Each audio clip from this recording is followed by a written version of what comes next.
Hello everybody, welcome to Axis Defense Classes, and today our topic will remain radioactivity part 2. So let's start this topic. Friends देखते हैं 53। इसमें बोला है एक radioactive नाविक 92X235 से होकर 91Y231 बनाती है। कौन से कण उत्सर्जित होंगे? फ्रेंड्स अब इसको ऑप्शन से करेंगे। ए में क्या कह रहा है, एक अल्फा और एक इलेक्ट्रॉन।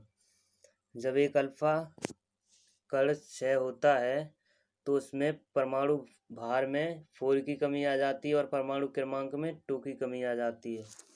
तो अल्फा कण इससे उत्सर्जित करेंगे तो कितना हो जाएगा 90X231। और ये एक इलेक्ट्रॉन है। एक इलेक्ट्रॉन जब उत्सर्जित होगा तो उसमें क्या होगा, ये रिएक्शन करते हैं इसकी। इलेक्ट्रॉन को ऐसे लिख सकते हैं -1E0। तो इसमें एक की वृद्धि हो जाती है जब इलेक्ट्रॉन उत्सर्जित होता है, क्योंकि ये परमाणु क्रमांक है, इसको माइनस करेंगे 90 माइनस उत्सर्जित होगा तो माइनस करेंगे -1, तो ये कितना 91 हो जाएगा। तो 91 यहाँ दूसरा कोई एलिमेंट बनेगा y, और ये 230 बन ही रहेगा क्योंकि शून्य इसमें माइनस होगा तो कुछ इफेक्ट नहीं पड़ेगा। तो फर्स्ट ऑप्शन मैच हो रहा है, इसलिए फर्स्ट ए हो गया इसका। फ्रेंड्स अब समझ लेते हैं अल्फा 6 में 2 की कमी क्यों होती है और परमाणु भार में 4 की कमी क्यों होती है। तो इससे कराते हैं रिएक्शन। 92X235 अल्फा कण क्षय होता है तो अल्फा कण यहाँ हो जाएगा, ये 2He4 होगा अल्फा कण। तो ये अल्फा कण क्षय होगा तो ये 92 माइनस 2 हो जाएगा, तो ये 90 हो गया। और ये 235 ये एटॉमिक मास है, -4 ये हो गया 231। तो इसलिए ये इसमें 4 की कमी हो गई, इसमें 2 की। तो उसका ऑप्शन क्या हो जाएगा, ए। फ्रेंड्स देखते हैं 54। रेडियोधर्मी नाविक 7N13 का नाविक 6C13 में क्षय होने पर उत्सर्जित होता है। तो देखते हैं 7N13 ये किस में क्षय होता है, 6C13 में। तो ये इसमें पूछा है जो इसमें क्या ऐड होगा, यही पूछा है। तो अब लगाते हैं इसमें आवेश एवं द्रव्यमान संख्या संरक्षण नियम। तो ये इक्वल होंगे, यहाँ कुछ मान लेते हैं XZ/Y। अब ये जब रूल लगाते हैं तो 7 के इक्वल हो जाएगा 6 + X। तो यहाँ X इज इक्वल टू हो जाएगा 1, तो यहाँ 1 लिख सकते हैं। अब यहाँ ऊपर लगाते हैं तो 13 इज इक्वल टू 13 + Y। तो यहाँ y की वैल्यू कितनी आ गई, 0। तो यहाँ 0 y इज इक्वल टू 0। तो फ्रेंड्स अब ये क्या बना, 0 यहाँ 1 है, ये इलेक्ट्रॉन E। अब ये क्या होता है, ये तो पॉजिटिव है और यहाँ अगर नेगेटिव होता तो ये क्या हो जाता, इलेक्ट्रॉन। यदि पॉजिटिव है तो पॉजिट्रॉन हो जाएगा। तो इसका आंसर क्या होगा, डी। अब आते हैं फ्रेंड्स नेक्स्ट क्वेश्चन पर। 56 में देखते हैं।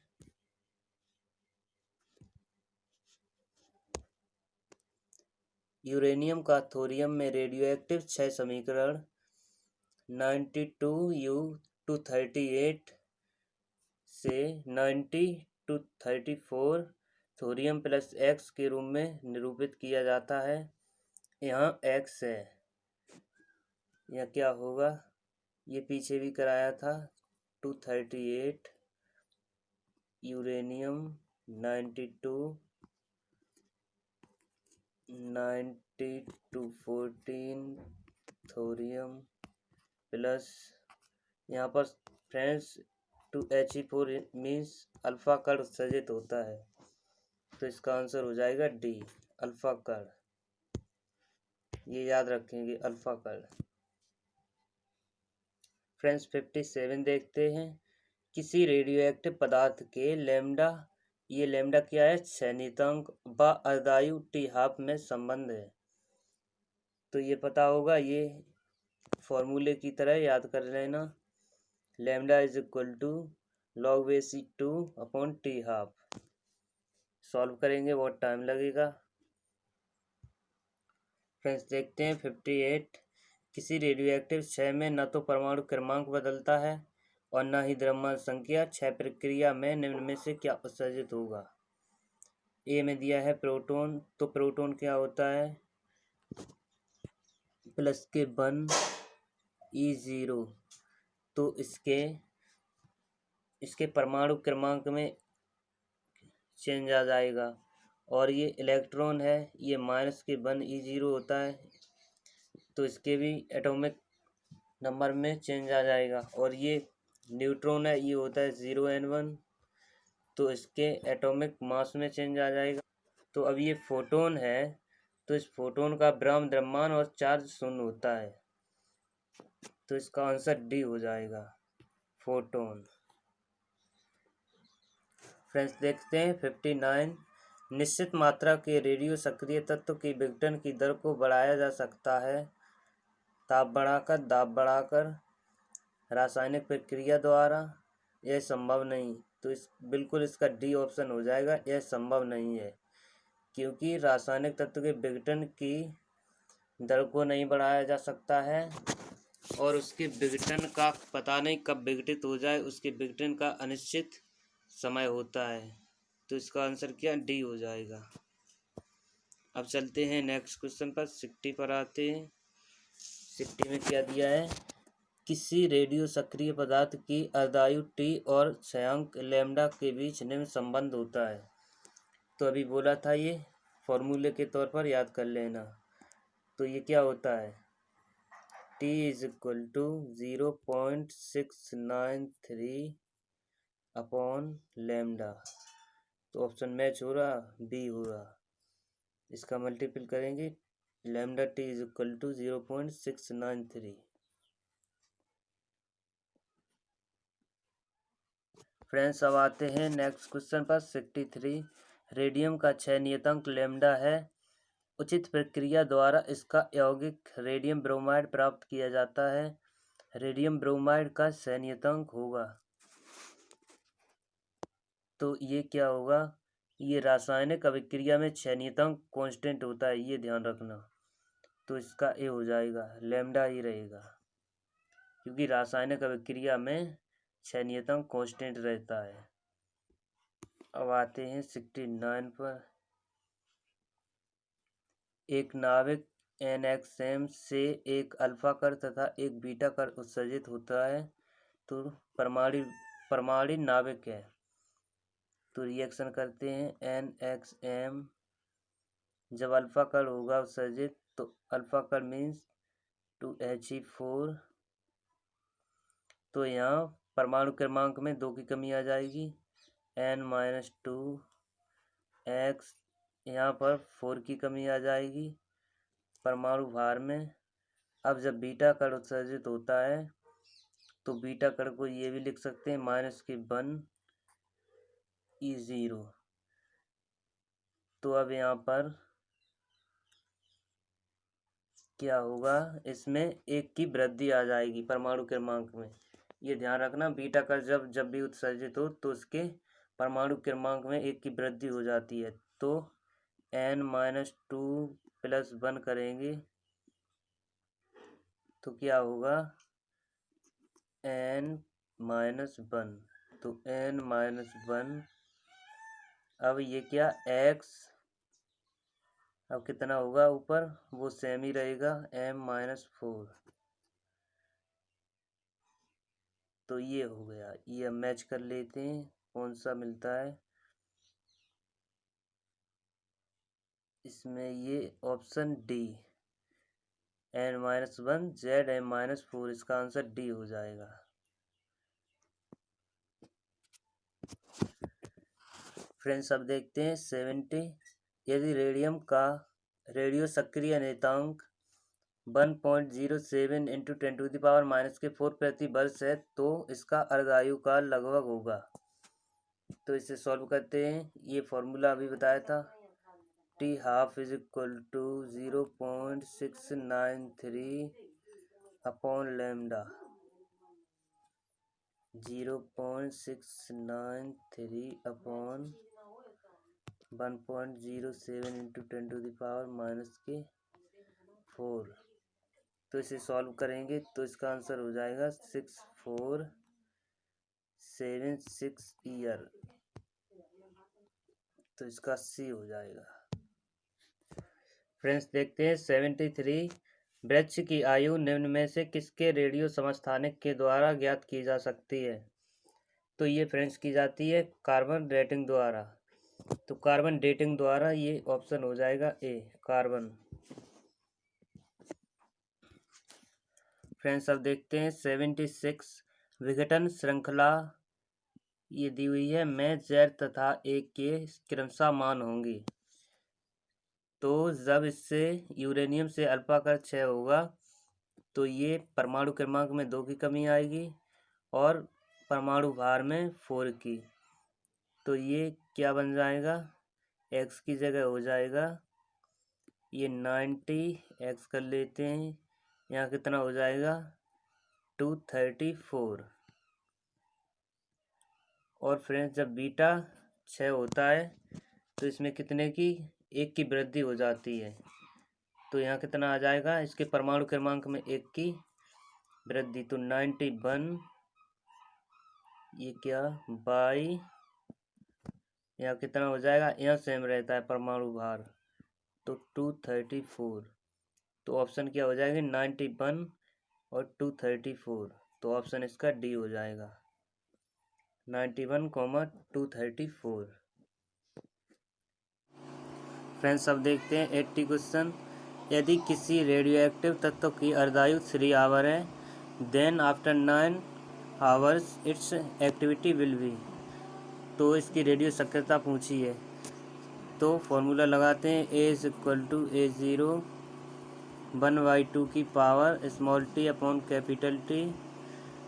अब देखते हैं A/A0 = 1/2 की पावर, ये t की वैल्यू है 9 आवर और ये कैपिटल T 3 आवर, तो 9/3।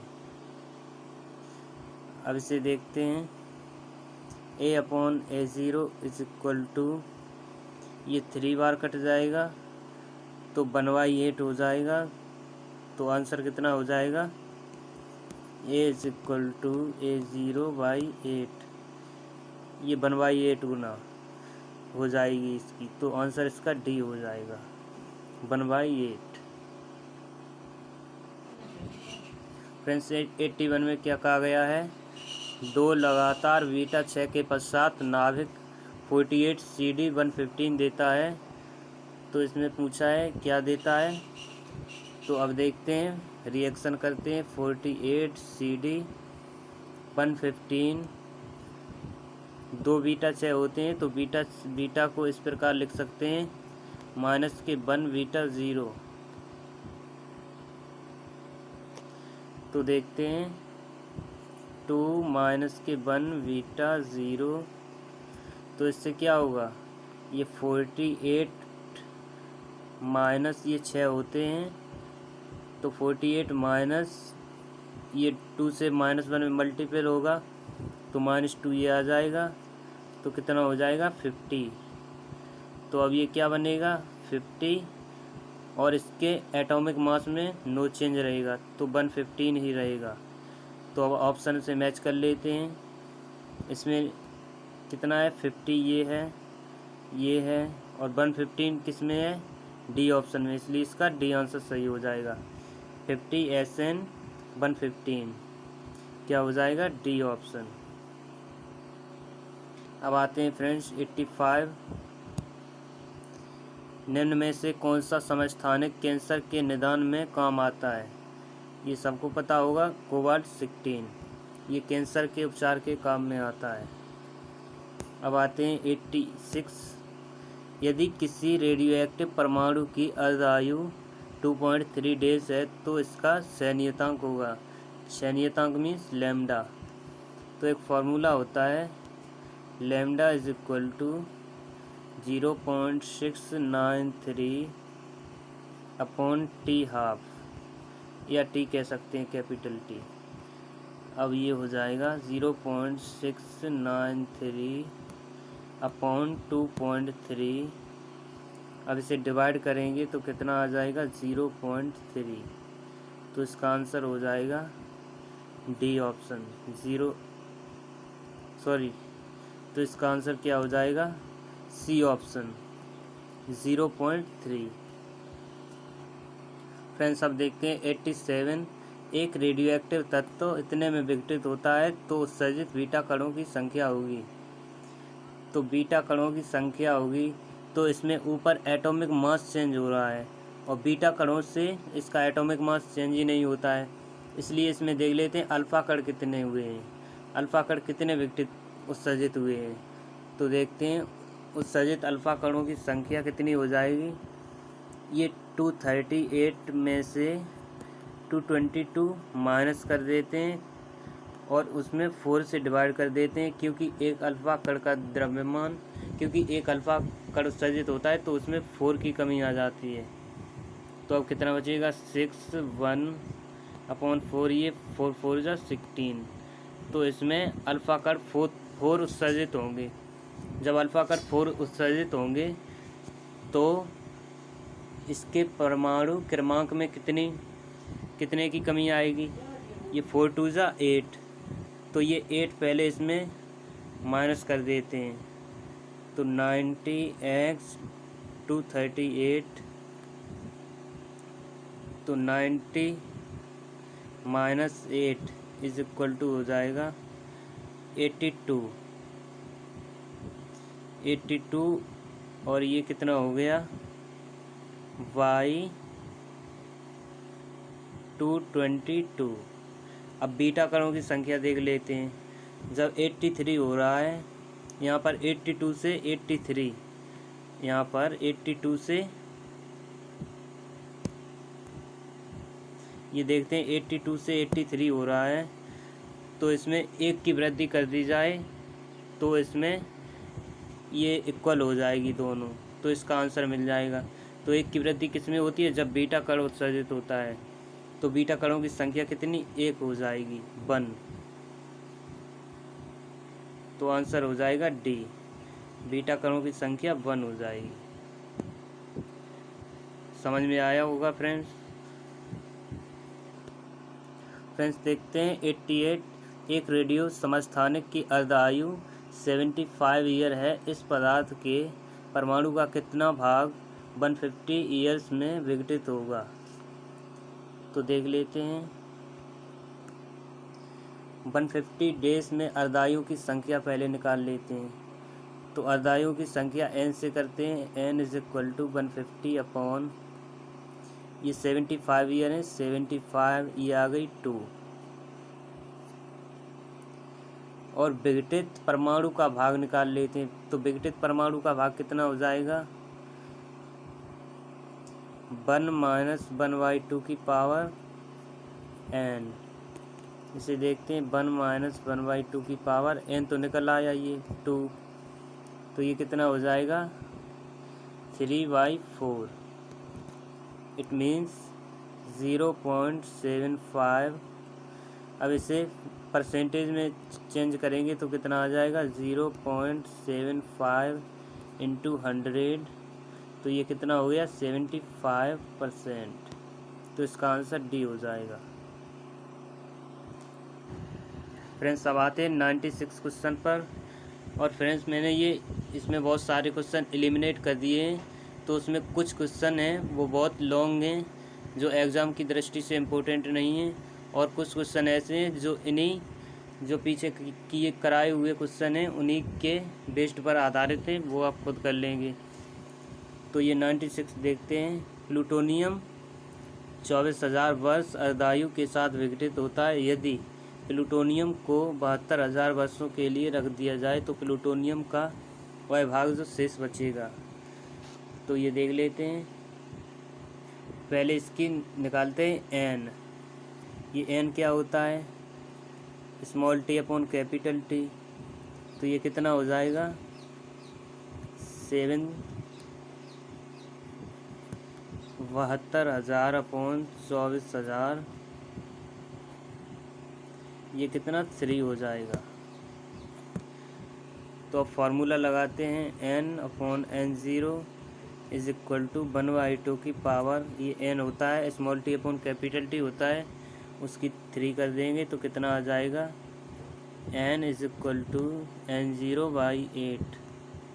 ये प्रारंभिक की 1/8 गुना हो जाएगी, तो इसका आंसर डी हो जाएगा।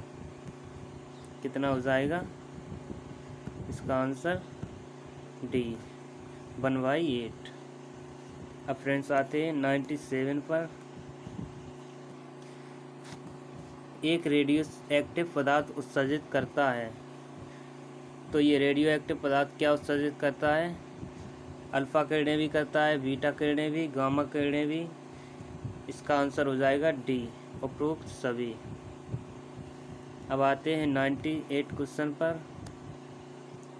नाभिकीय हथियारों के कारण होने वाले विनाश को कहते हैं। नाभिकीय होलोकॉस्ट, ताप नाभिकीय अभिक्रिया, न्यूट्रॉन पुनरुत्थान गुणांक, उपरोक्त में से कोई नहीं। तो फ्रेंड्स ये होता है नाभिकीय होलोकॉस्ट, ये याद रखेंगे। आते हैं 100, ये कुछ ज़्यादा इम्पोर्टेंट नहीं है, इसे छोड़ देते हैं। अब आते हैं 101। एक रेडियोधर्मी पदार्थ का अर्धायुकाल 1 ईयर है तो 5 वर्ष के पश्चात शेष भाग है।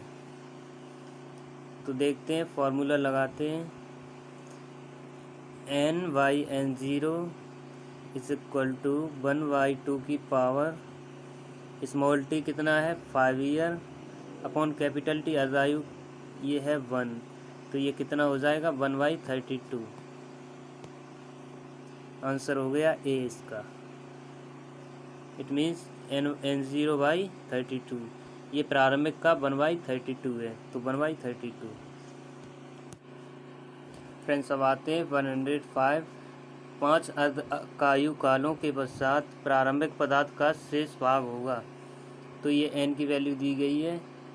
5 अर्धायु कालों के पश्चात प्रारंभिक भाग का शेष भाग होगा, तो n/n0 इज इक्वल टू 1/2 की पावर n, तो 1/2 की पावर 5 हो जाएगा इसका आंसर।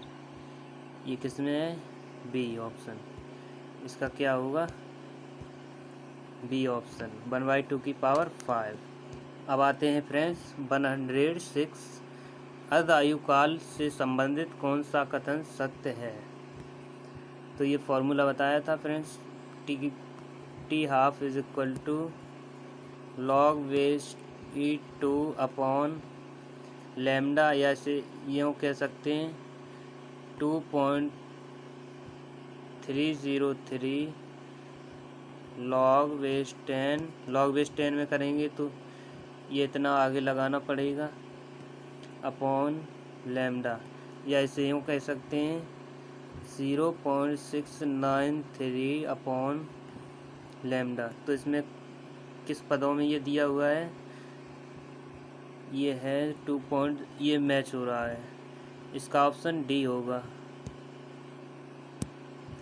इसका क्या होगा? D option, 2.303 log 2 upon lambda. अब आते हैं फ्रेंड्स 108। 2 अर्धायु कालों में किसी रेडियोधर्मी पदार्थ का कौन सा भाग विघटित हो जाएगा? तो फॉर्मूला लगाते हैं, n/n0 इज इक्वल टू 1/2 की पावर n, जहाँ 2 अर्धायु कालों में किसी पदार्थ का कौन सा भाग विघटित हो जाएगा? तो n इज इक्वल टू 2 है, तो n/n0 इज इक्वल टू 1/2 की पावर 2, ये हो गया 1/4, अब विघटित भाग क्या होगा, ये 1/4 है, ये 1 - 1/4 कर देंगे तो ये कितना आ जाएगा 3/4, तो कितना हो जाएगा 3/4। तो आंसर हो गया इसका डी। फ्रेंड्स देखते हैं 115। बीटा विकिरण में उत्सर्जित इलेक्ट्रॉन कहाँ से आता है। परमाणु की आंतरिक कक्षा से, नाभिक में उपस्थित मुख्य इलेक्ट्रॉन, नाभिक में न्यूट्रॉन के क्षय से, नाभिक से फोटोन के पलायन से। तो फ्रेंड्स इसका आंसर हो जाएगा, वो होगा सी ऑप्शन, नाभिक में न्यूट्रॉन के क्षय से। अब देख लेते हैं फ्रेंड्स ये कैसे आता है। तो फ्रेंड्स बीटा क्षय में एक न्यूट्रॉन है, वो एक प्रोटॉन एवं एक इलेक्ट्रॉन में रूपांतरित हो जाता है, इसलिए ये न्यूट्रॉन के क्षय से होता है। तो इसका आंसर सी हो जाएगा, ये याद कर लेना। फ्रेंड्स देखते हैं 116। जब कोई रेडियोधर्मी पदार्थ एक अल्फा कण उत्सर्जित करता है तो आवर्त सारणी में इसकी स्थिति नीचे खिसक जाएगी। तो जैसे मान लेते हैं एक्स है कोई पदार्थ, कोई कण एक्स है, तो एक्स जेड ए ये रिएक्शन करते हैं अल्फा कण से, ये अल्फा कण उत्सर्जित होता है तो इसके एटॉमिक नंबर में 2 की कमी आएगी और इसके एटॉमिक मास में 4 की कमी आएगी। तो अब देख लेते हैं ऑप्शन से किसमें पूछा है। तो इसकी आवर्त सारणी में इसकी स्थिति नीचे खिसक जाएगी। तो आवर्त सारणी में कितनी खिसक जाएगी, ये 2 खिसक जाएगी, 2 स्थान। आवर्त सारणी में 2 स्थान, क्योंकि इसके परमाणु क्रमांक से उसमें मतलब होता है। फ्रेंड्स अब देखते हैं 117। ऋणात्मक बीटा क्षय में क्या होता है। न्यूट्रॉन प्रोटॉन में परिवर्तित हो जाता है, प्रोटॉन न्यूट्रॉन में परिवर्तित हो जाता है, न्यूट्रॉन प्रोटॉन का रेशियो इंक्रीज हो जाता है, नन ऑफ दीज। तो फ्रेंड्स इसका हो जाएगा न्यूट्रॉन प्रोटॉन में चेंज हो जाता है, न्यूट्रॉन प्रोटॉन में चेंज हो जाता है, इसका ए हो जाएगा, ये याद रखना। फ्रेंड्स 118 देखते हैं। अदायुकाल मापा जाता है गिगर मूलर काउंटर द्वारा, कार्बन डेटिंग विधि द्वारा, स्पेक्ट्रोस्कोप विधि, विल्सन क्लाउज चैम्बर विधि। तो आंसर इसका ए हो जाएगा गिगर मूलर काउंटर द्वारा। अब आते हैं फ्रेंड्स 19। इसमें पूछा है एक रेडियोधर्मी नाविक एक बीटा कण उत्सर्जित करता है तो माता तथा पुत्री नाविक होंगे। तो ये फ्रेंड्स हो जाएगा संभारिक। अब फ्रेंड्स आते हैं 120। यदि 40 डेज में एक रेडियोधर्मी पदार्थ मूल द्रव्यमान का 1/16 भाग रह जाता है तो इसकी अर्धायु है। तो इसे देखते हैं कैसे करेंगे। ये टी की वैल्यू दी है, स्मॉल टी की।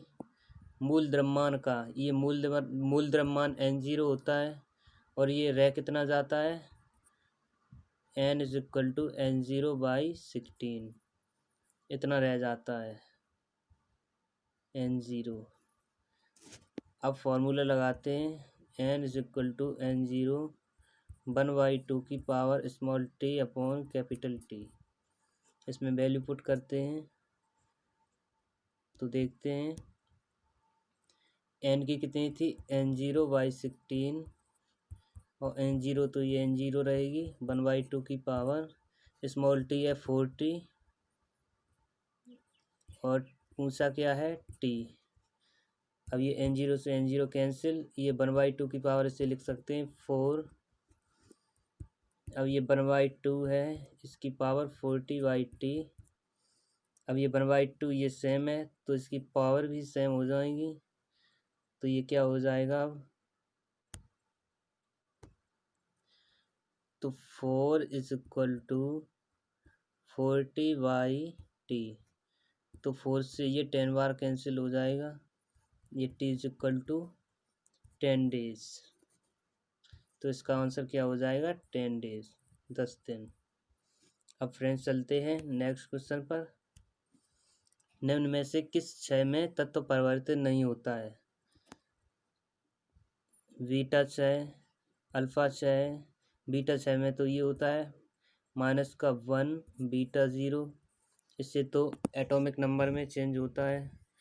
और ये बीटा अल्फा क्षय है, ये 2He4 हीलियम का नाभिक होता है। इसमें 2 से इसका परमाणु क्रमांक चेंज हो जाता है और 4 से इसका परमाणु भार। अब ये इसका आंसर क्या हो जाएगा? गामा क्षय। इससे कुछ नहीं इफेक्ट पड़ता, तो इसका आंसर सी हो जाएगा। अब फ्रेंड्स नेक्स्ट क्वेश्चन पर चलते हैं। 126 निम्न विखंडन श्रेणी में इसमें Z तथा A के मान क्या होंगे? जब यहाँ से फ्रेंड्स अल्फा कण होता है उत्सर्जित, तो इसके परमाणु क्रमांक में 2 की कमी आ जाती है, तो यहाँ कितना बचेगा? 90।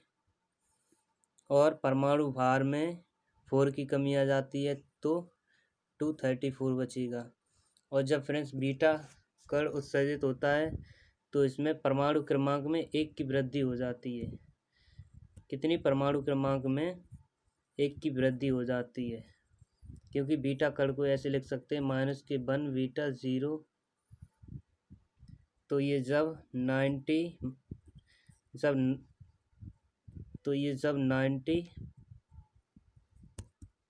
90 माइनस ये माइनस का 1 होगा, तो ये कितना हो जाएगा? 90 + 1। तो यहाँ पर कितना हो जाएगा? 90 + 1 जो 91 बाई, और ए में नो चेंज रहेगा, ये वैल्यू पुट कर देते हैं ए की 234। तो इसका आंसर क्या हो जाएगा? 91, 234। तो इसका आंसर हो जाएगा डी, 91, 234। फ्रेंड्स अब देखते हैं 127। किसी रेडियोधर्मी तत्व का क्षय नियतांक जो लैम्डा होता है 1.5 × 10⁻⁻⁹ प्रति सेकेंड है, इसकी औसत आयु सेकेंड में होगी। फ्रेंड्स इसमें औसत आयु पूछी है, तो ये औसत आयु क्या होती है? औसत आयु = 1/λ होती है। तो इसका लैम्डा 1/λ होती है, तो इसका 1/1.5 × 10⁻⁹ इसे सॉल्व कर लेते हैं। 10⁻, ऊपर जाएंगे तो +9 हो जाएंगे। ये 1/2 को, ये 1.5 को 3/2 लिख लेते हैं, ये फिर रिवर्स हो जाएगा, तो 2/3 हो जाएगा। अब इसका सॉल्व करेंगे तो कितना आएगा? तो इसका आ जाएगा 6.67 × 10⁸। सी ऑप्शन, इसका आंसर सी होगा। अब फ्रेंड्स आते हैं 131। रेडियो सक्रियता की SI इकाई है, तो ये फ्रेंड्स होती है बेकोरल। अब फ्रेंड्स आते हैं 134। यदि N0 किसी पदार्थ का मूल द्रव्यमान है एवं इसका अर्धायुकाल T½ = 5 वर्ष है, तो 15 वर्षों के बाद बचे पदार्थ की मात्रा होगी। तो इसमें क्या पूछा है? N पूछा है, और ये N0 दिया है। N0 तो N0 ही है दिया है, और ये T½ दिया है अर्धायुकाल, और 15 वर्षों ये स्मॉल t दिया है। तो फॉर्मूला लगाते हैं, N = N0 1/2 की पावर स्मॉल t है 15 बाई कैपिटल T है 5, तो 5 3 जा 15, तो ये कितना हो जाएगा? N0/8। तो इसका आंसर हो जाएगा ए ऑप्शन, N0/8।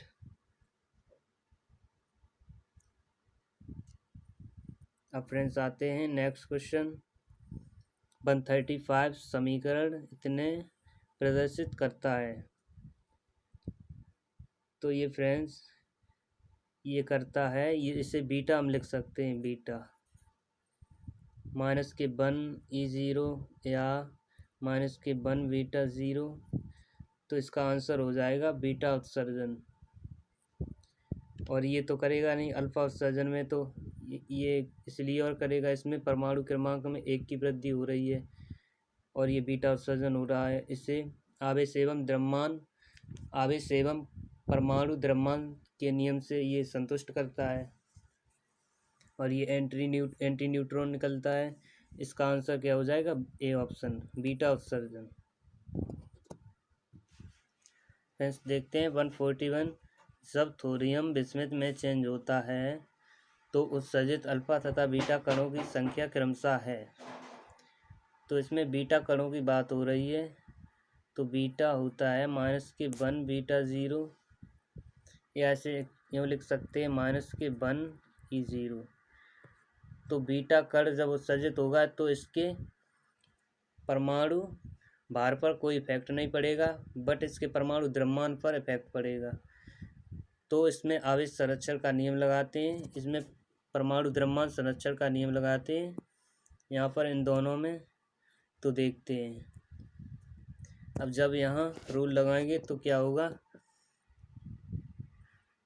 बीटा पर बात करते हैं, बीटा और अल्फ़ा। तो क्या होगा, फर्स्ट क्वेश्चन देखते हैं। इसमें जब अल्फ़ा कण उत्सर्जित होगा तो परमाणु संख्या कितनी इसमें वृद्धि या कमी होगी। तो अल्फ़ा कण उत्सर्जित होगा तो 2 की कमी होगी, बट 8 अल्फ़ा कण हैं तो 16 की कमी हो जाएगी। और ये बीटा कण से वृद्धि होती है तो ये 7 की वृद्धि हो जाएगी, ये 16 की कमी हो जाएगी।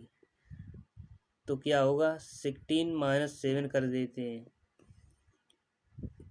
तो इसमें से कितने बचते हैं, 9। ये -9 की इसमें इफेक्ट पड़ेगा। तो 90 में से -9 ये माइनस करते हैं तो कितना हो जाएगा, 81, जो कि 81 मैच नहीं कर रहा है, 83 हो रहा है। तो ये ऑप्शन ए रॉन्ग है। अब फ्रेंड्स बी देखते हैं। ये 8 की हो जाएगी, अल्फ़ा कण है तो 8, ये 7, इसमें 7 ऐड हो जाएंगे, इसमें 8 माइनस, तो ये होगा -1। तो यहाँ पर होने चाहिए थे 89, बट इसमें है नहीं, तो ये भी रॉन्ग हो जाएगा। अब देखते हैं सी ऑप्शन। ये 8 हो जाएगा और ये कितना हो जाएगा, 4 बीटा है, 8 माइनस ये, और ये 4 बीटा है तो 4 प्लस, तो ये माइनस के 4 बचेंगे। तो अब इसमें 90 - 4 करते हैं तो इसमें 86 होना चाहिए था, बट है नहीं, तो ये सी भी रॉन्ग है। अब देखते हैं फ्रेंड्स डी ऑप्शन में।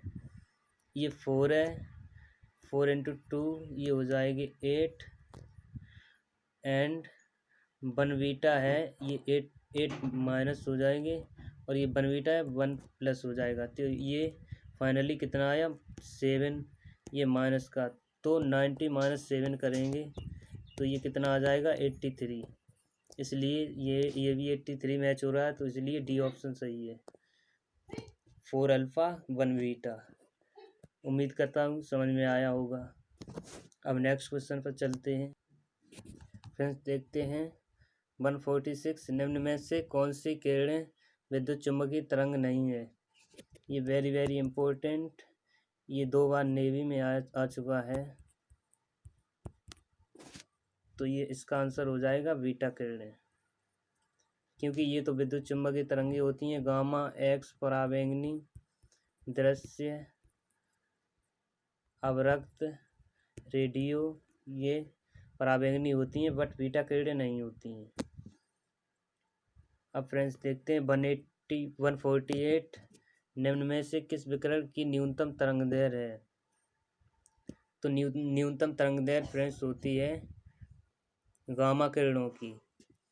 ये होता है, ये क्रम होता है गामा एक्स पराबैंगनी, दृश्य, अवरक्त, ऐसे ही होता है। और इसमें ये गामा की सबसे अधिक फ्रीक्वेंसी होती है, आवृत्ति। सबसे अधिक आवृत्ति किसकी होती है, गामा की, बट इसकी जो तरंगदैर्घ्य है सबसे कम होती है, तरंगदैर्घ्य गामा की सबसे कम। तो इसका आंसर क्या हो जाएगा, गामा किरणें। आंसर हो जाएगा गामा किरणें। अब फ्रेंड्स 152 देखते हैं। एक रेडियो सक्रिय विघटन श्रृंखला 93 Np237 से शुरू होकर उत्तरोत्तर उत्सर्जन द्वारा 90 थोरियम 229 को उत्पन्न करती है। इस प्रक्रिया में उत्सर्जित कण हो सकते हैं। तो अब इसे देखते हैं ऑप्शन से। यदि 2 अल्फा कण और 1 बीटा कण क्षय होगा तो इसे मैच करते हैं। जब 2 अल्फा कण क्षय होंगे तो कितने की कमी आएगी? 4 की। और 1 बीटा कण होगा तो ये कितना अधिक होगा? 1। तो ये 4 ये माइनस के हैं और 1 ऐड हो जाएगा तो कितना बचेगा? -3। तो 93 में माइनस के, तो देखते हैं 93 में -3 ऐड कर देते हैं तो कितना हो जाता है? 90, जो कि ये मैच हो रहा -90 सॉरी 90।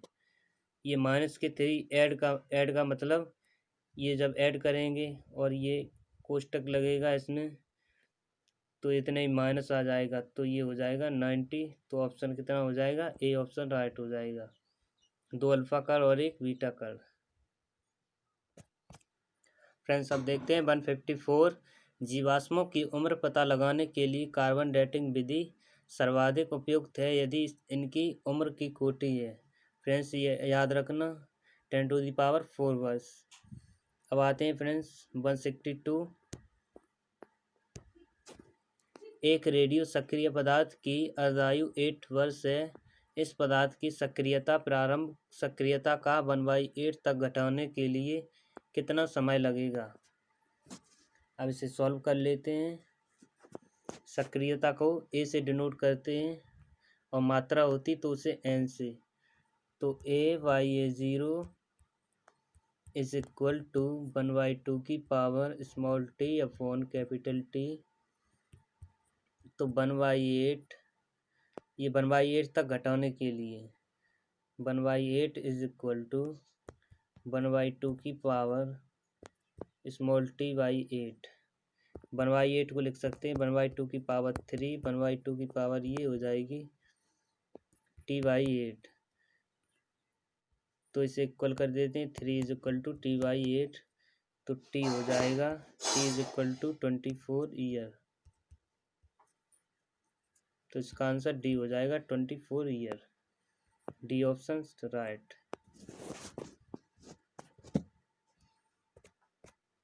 फ्रेंड्स देखते हैं 165। अल्फा कण के अवयव हैं 1 proton 1 neutron, 1 proton 2 neutron, 2 proton 1 neutron, 2 proton 2 neutron. ये पता होगा, इसका आंसर डी होगा 2 प्रोटॉन 2 न्यूट्रॉन। और अल्फा कण होता है 2He4। अब फ्रेंड्स देखते हैं 168। नाभिकीय संलयन में निम्नलिखित में किस यौगिक के लिए अवनिष्ठ है? ताप नाभिकीय भट्ठी तथा यूरेनियम आधारित भट्ठी, सूर्य से उत्पन्न ऊर्जा तथा यूरेनियम आधारित भट्ठी, सूर्य से उत्पन्न ऊर्जा तथा हाइड्रोजन बम, भारी नाभिक का संलयन तथा हाइड्रोजन बम। तो इसका आंसर हो जाएगा सी, सूर्य से उत्पन्न ऊर्जा तथा हाइड्रोजन बम। ये नाभिकीय संलयन अभिक्रिया है जो बहुत उच्च ताप पर होती है और इसके लिए सूर्य, तारे हैं और हाइड्रोजन बम इसके लिए रेस्पॉन्सिबल होते हैं।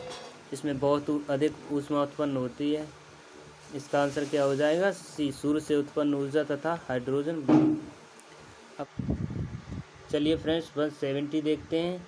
एक रेडियो सक्रिय प्रतिदर्श की माध्य आयु 100 सेकंड है, तब इसकी अर्धायु मिनट में होगी। तो इसकी माध्य आयु है से माध्यायु होती है जो 1/λ के इक्वल होती है और ये 1/λ दिया गया है 100 सेकेंड। अब पूछा क्या है? अर्धायु। जो अर्ध आयु होती है,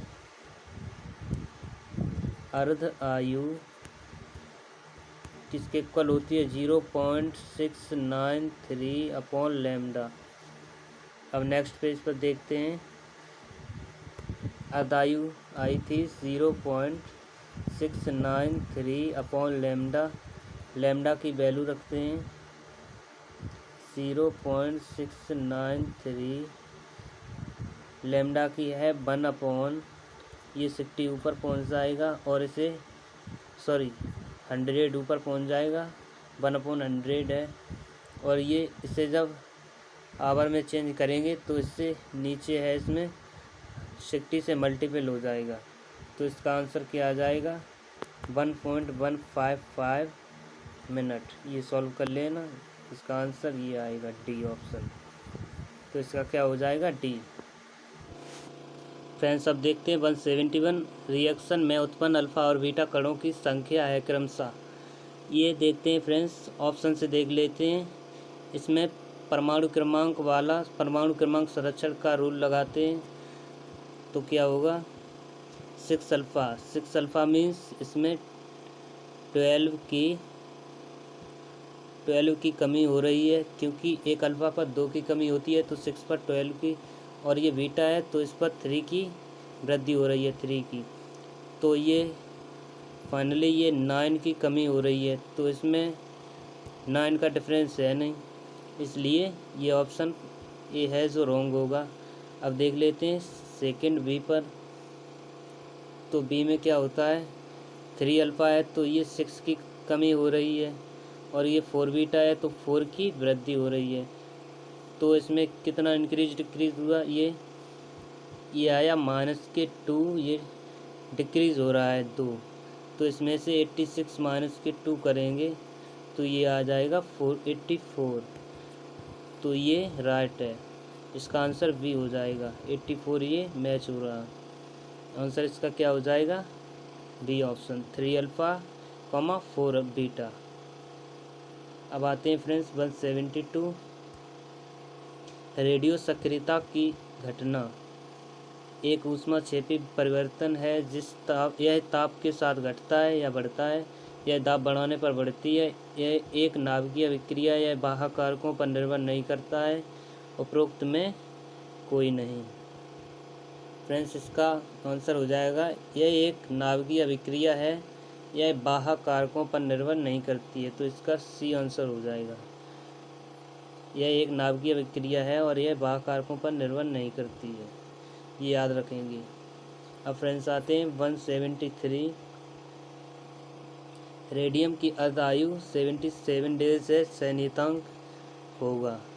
सैन्यतांक क्या होता है लैम्डा = 0.693/T½ तो इससे डिवाइड कर देंगे 0.693/77 सॉल्व करते हैं तो इसका आंसर आ जाएगा 9 × 10⁻³ तो इसका आंसर हो जाएगा बी ऑप्शन। क्या हो जाएगा बी 9 × 10⁻³ प्रतिदिन। फ्रेंड्स अब आते हैं 174 रेडियो सक्रिय अभिक्रिया में उत्सर्जित अल्फा कणों की संख्या है। तो इसमें फ्रेंड्स लगाएंगे परमाणु भार का संरक्षण नियम, एटॉमिक मास कंजर्वेशन रूल लगाएंगे, क्योंकि इसमें बीटा भी 6 हो सकता है। बीटा 6 होगा तो उसके एटॉमिक मास पर कोई इफेक्ट नहीं पड़ेगा, बट इसके एटॉमिक नंबर पर इफेक्ट पड़ेगा। इसलिए अल्फा कण होगा तो उसके एटॉमिक मास पर ये कंजर्वेशन रूल लगाएंगे। तो इसमें लगाते हैं 232। इसमें पहले डिफरेंस देख लेते हैं कितना है 232 - 204 ये 8 ये 2 तो ये 28 आ गया। अब 28 में अल्फ़ा कण के लिए 4 से डिवाइड करना पड़ेगा तो ये 7 आ जाएगा। इसका आंसर क्या हो जाएगा 7। फ्रेंड्स अब देखते हैं 175 एक रेडियो सक्रिय प्रतिदर्श में एक अर्धायु के आधे समय पश्चात प्रारंभिक सक्रिय नाभिकों का कितना भाग अवघटित बचेगा। तो अर्धायु टी है तो आधे समय स्मॉल टी की वैल्यू हो जाएगी T/2। अब फार्मूला लगाते हैं N/N0 = 1/2 की पावर, ये क्या है स्मॉल टी की वैल्यू T/2 अपॉन ये टी हो जाएगी, टी से टी कैंसिल तो 1/2 की पावर 1/2। इट मीन्स ये कितना होगा 1/2 की पावर ये √2 में हो जाएगा। 1/2 थी तो 1/√2। इसका आंसर सी हो जाएगा।